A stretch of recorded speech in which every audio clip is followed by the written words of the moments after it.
Hi అందరికీ. ఈరోజైతే మేము స్వర్ణగిరి వెంకటేశ్వర స్వామి టెంపుల్కి ఫ్యామిలీ అందరం కలిసి అయితే వచ్చినాం. ఇక్కడ రాగానే అయితే ఎంట్రన్స్ కనిపిస్తుంది కదా, ఇక్కడ నుండి లోపలికి వెళ్తేనైతే వెహికల్ పార్కింగ్ ఏరియా ఉంటుంది టెంపుల్ పక్కన. మనకు ఫస్ట్ రాగానే బ్రహ్మరథం అయితే కనిపిస్తుంది. మా వాళ్ళైతే వెహికల్ పార్క్ చేయడానికి వెళ్ళారు. వచ్చిన తర్వాత కలిసి వెళ్దామని అయితే మేము అక్కడ నిల్చున్నాం. వెంకటేశ్వర స్వామికి తులసి మాల అంటే చాలా ఇష్టం ఉంటుంది కదా, ఇక్కడైతే తీసుకుంటున్నారు. మన కల్పిల్లో ఏ విధంగానైతే శ్రీవారి పాదాలు కనిపిస్తాయో ఇక్కడ కూడా అదే విధంగా ఉంటుంది. ఇక్కడనైతే దర్శనం చేసుకొని కాయనైతే నిలబెడుతున్నారు. మొక్కుకొని కాయ నిలబడితే కోరిక నెరవేరుద్దనే నమ్మకంతో మేమైతే మెట్ల మార్గంలో పైకి వెళ్తున్నాం. నడవడానికి ఇబ్బంది పడే వాళ్ళకైతే వీల్ చైర్స్ కూడా అవైలబుల్గా ఉన్నాయి పెద్దవాళ్ళకి.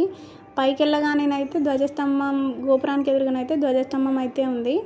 ఇక్కడ వినాయకుడి విగ్రహం కూడా ఉంది. ఫస్ట్ మనం వినాయకుడిని దర్శనం చేసుకున్న తర్వాతనైతే వెంకటేశ్వర స్వామి దర్శనానికి అయితే వెళ్ళాలి. ఇక్కడనైతే మొబైల్స్ అలో లేదు. బయట మొబైల్ డిపాజిట్ సెంటర్స్ ఉన్నాయి. మనం మొబైల్కి ఒక 5 రూపీస్ తీసుకొని అయితే ఒక స్లిప్ ఇస్తున్నారు. మనం దర్శనం చేసుకొని వచ్చిన తర్వాత ఆ స్లిప్ ఇచ్చి అయితే మొబైల్స్ అయితే కలెక్ట్ చేసుకోవాలి. మేమైతే దర్శనం చేసుకొని వచ్చినాం. దర్శనం చాలా బాగా జరిగింది. తొందరగానే అయిపోయింది. నార్మల్గా స్పెషల్ దర్శనం ఉంది 300 రూపీస్తో. ఫ్రీ దర్శనం ఉంది. ఫ్రీ దర్శనంలో కూడా తొందరగానే అయిపోయింది. కానీ వీకెండ్స్ టైంలో రష్ ఎక్కువ ఉంటారంట. ఇక్కడ నిత్య అన్నదానం కూడా ఉంటుంది ఈ టెంపుల్లో. అక్కడ నుండి అయితే మేము ఇక్కడ పక్కన ఏకశిల హనుమాన్ టెంపుల్ దగ్గరికి అయితే వచ్చినాం. ఇక్కడ హనుమాన్ అయితే 60 నుండి 70 అడుగుల ఎత్తులోనైతే ఉండు. ఇంకా టెంపుల్ ఇక్కడ కనిపిస్తుంది అయితే జలనారాయణ స్వామి టెంపుల్. ఇక్కడ హనుమాన్ టెంపుల్ ముందు అయితే భజన అయితే జరుగుతుంది. మేమైతే కాసేపు అక్కడ భజన దగ్గర కూర్చొని మళ్ళీ అక్కడ నుండి ఇక్కడ పక్కన టెంపుల్కి వెళ్దామని అయితే అనుకున్నాం. ఇక్కడ హనుమాన్ది ఇంకా కంప్లీట్ అయితే కాలేదు. టెంపుల్ వర్క్ కన్స్ట్రక్షన్ అయితే జరుగుతుంది. ఇక్కడ నుండి టెంపుల్ వ్యూ అయితే చాలా బాగా అనిపిస్తుంది. ఇక్కడ చాలామంది ముడుపులు అయితే కడుతున్నారు. మా మమ్మీ కూడా ఇక్కడ చేయకున్న దారం అయితే తీసి అక్కడైతే కడుతుంది, కంకరం తీసి. ఈవినింగ్ టైంలోనైతే చాలా పీస్ఫుల్గా ఉంది టెంపుల్.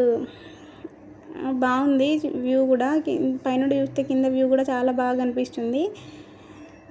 ఇది మన తెలంగాణలోనే అతిపెద్ద దేవాలయం వెంకటేశ్వర స్వామి టెంపుల్. మా పిల్లలు అయితే ఎక్కడికి వెళ్ళినా అల్లరి మామూలే, ఇక చిన్నపిల్లలు కదా. మనకి ఇక్కడ కనిపిస్తుంది అయితే జయగంట. ఈ జయగంటకైతే ఒక ప్రత్యేకత ఉందంట. ఫస్ట్ మనం కోరుకునేటప్పుడు ఒకసారి గంట మోగించాలంట. మళ్ళీ కోరిక నెరవేరిన తర్వాత వచ్చి 2 సార్లు గంట మోగించాలంట. కానీ ఇప్పుడు అదేదో రిపేర్ అయితే ఉంది. ఇక్కడ పైనుండి చూస్తేనైతే కింద వ్యూ చాలా బాగా అనిపిస్తుంది. మా పిల్లలు అయితే ఇక్కడ ఆడుకుంటున్నారు. అక్కడ నుండి కొంచెం దగ్గరలోనైతే ఇక్కడ రొటేషన్ కెమెరాతోనైతే వీడియో తీసిస్తారు. మన ఫోన్ ఇస్తే స్టాండ్కి పెట్టి ఒక వీడియో అయితే తీస్తారు. పిల్లలతో నేనైతే తీసుకున్నా. అక్కడ నుండి ఇక్కడ చూద్దామని అయితే మళ్ళీ ఇటు సైడ్ బ్యాక్ సైడ్ వచ్చినాం టెంపుల్కి. ఇక్కడనైతే స్వామివారి రథం, ఇంకా ఇది అన్నదాన సత్రం అంట back side, temple back side. కానీ ఇప్పుడు అక్కడ నుండి అయితే చేంజ్ చేసిరంట. ఇక్కడ మనకి గోమాత, ఏనుగు విగ్రహాలు ఇవైతే రియలిస్టిక్గా ఎలా ఉంటాయో అలానే ఉన్నాయి. మళ్ళీ ఇక్కడ టెంపుల్ గోడలపైన మొత్తం ఇక్కడ గోవింద నామాలతోనే ఉంది. మనం ఈ టెంపుల్ని యాదాద్రి తిరుమల అని కూడా అంటారు. ఇక్కడ వాటర్ ఫౌంటైన్ దగ్గరనైతే ఫొటోస్ అయితే దిగుతున్నాం.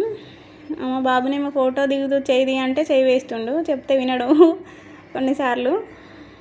ఇక్కడ గోశాల కూడా ఉంది. ఇక్కడ ఆవులకు ఫీడ్ అయితే చేయవచ్చు మనం. ఇక్కడ పక్కనైతే జలనారాయణ స్వామి టెంపుల్ దగ్గరనైతే ఇక్కడ వాటర్లో పైననైతే దేవుడు అయితే ఉంటాడు. పైనుండి చూడొచ్చు, స్టెప్స్ దిగి కిందికి వచ్చి కూడా చూడొచ్చు. ఇక్కడ టెంపుల్కి ముందైతే ఇక్కడ దీపాలు పెట్టడానికి గోవింద నామాలతో ఇట్లా దీపాలు అయితే పెట్టడానికి ఉంది. ఇక్కడ స్వామివారిని దర్శనం చేసుకున్న తర్వాతనైతే పక్కన లక్ష్మీ నరసింహస్వామి టెంపుల్ కూడా ఉంది. ఇక్కడ చాలామంది మొక్కుకొని లోపలనైతే కాయిన్స్ వేస్తారు. మేము కూడా మొక్కుకొని లోపలనైతే కాయిన్స్ అయితే వేసినాం.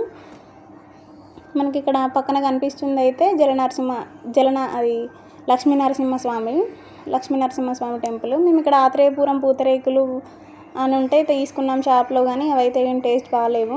మేము అక్కడ నుండి స్వర్ణగిరి నుండి యాదగిరి టెంపుల్కి అయితే బయలుదేరుతున్నాం. ఇంకా దర్శనం అయితే తొందరగానే అయిపోయింది. కానీ మేము మార్నింగ్ స్వర్ణగిరికి వచ్చి అక్కడ నుండి ఆఫ్టర్నూన్ వరకు యాదాద్రి వెళ్దామని అనుకున్నాం, కానీ ఇక్కడ ఈవినింగ్ వరకు ఉన్నాం. ఇంతే ఈ వీడియో నచ్చితే లైక్ చేయండి, షేర్ చేయండి, సబ్స్క్రైబ్ చేయండి ఛానల్ని. Thank you for watching. Bye bye.